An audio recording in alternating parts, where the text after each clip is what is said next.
Hi guys, this is Katya with TotalBodyLab. I'm a powerlifter and bodybuilder, and welcome to the video. Today, we are going to talk about microhabits.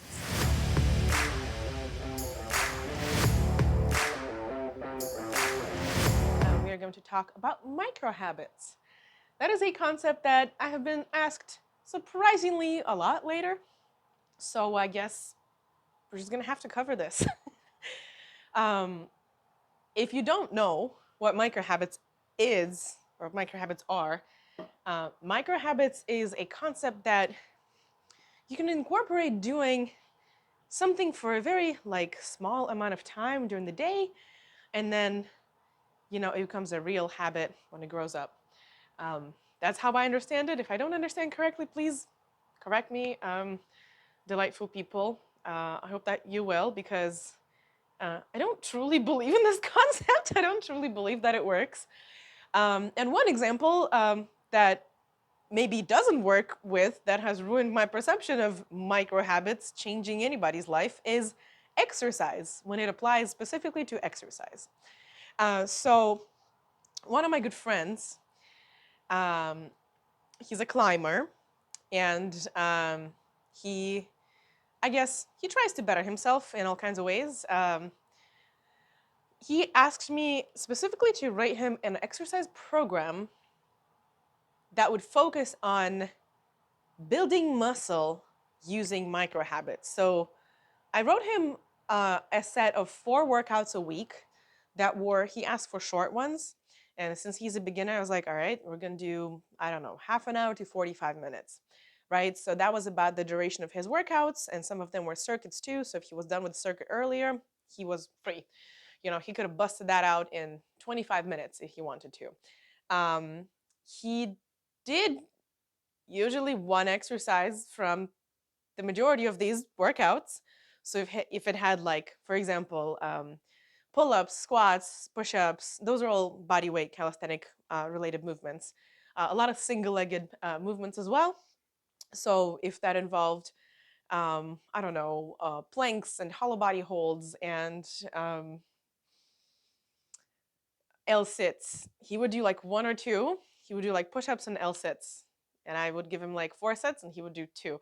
And call it a day, and then do, I don't know, 1/5 of the next workout next day.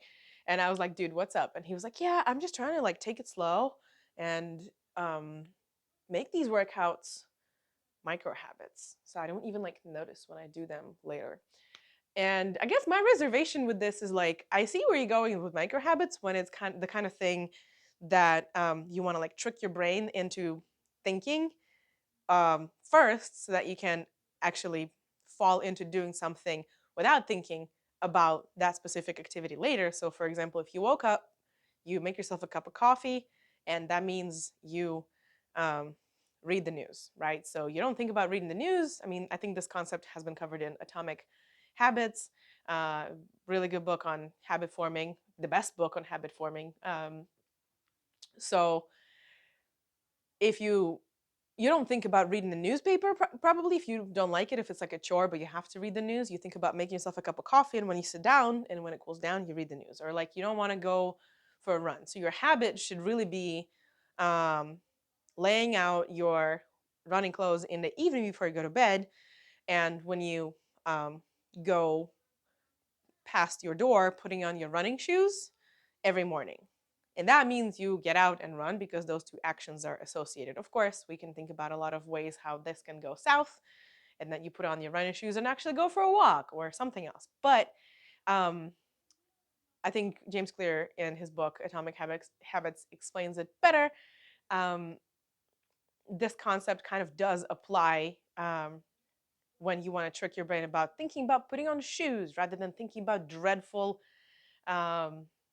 running experience. Anyways, I don't really see how successful tricking yourself into exercising could be, because you have to do it for a long enough period of time to get a hormonal response to build muscle. If you are doing it for 5 minutes at a time every other day, and you're a 6 foot tall dude who is not a beginner lifter, With micro habits, you're gonna get micro muscles.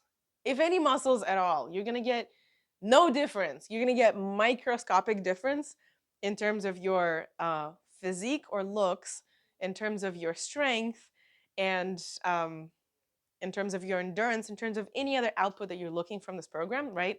So if, for example, I, a woman of medium height with less testosterone than a man, need to just bust my ass in the gym for hours, multiple times a week, right? I'm a power lifter. Like, I'm big. I have a lot of muscle. I have quite some fat, but it took me a while to build this muscle, and not only fat. When I put on weight, if you think that I need to try so hard with the little testosterone, and for all of these hours I can only put this much muscle, how hard do you think you should try? How many hours do you think you should work out to get an output if you're like a tall, relatively skinny person? The taller you are, the less muscle it appears that you have. So you typically need to try a lot harder to look muscular, right? Because the same amount of muscle stretches per longer limb length, right? For this length of my biceps, if I was taller, my arm would be longer, right? So my biceps would, have to grow more in thickness, so you would visibly see that it looks bigger.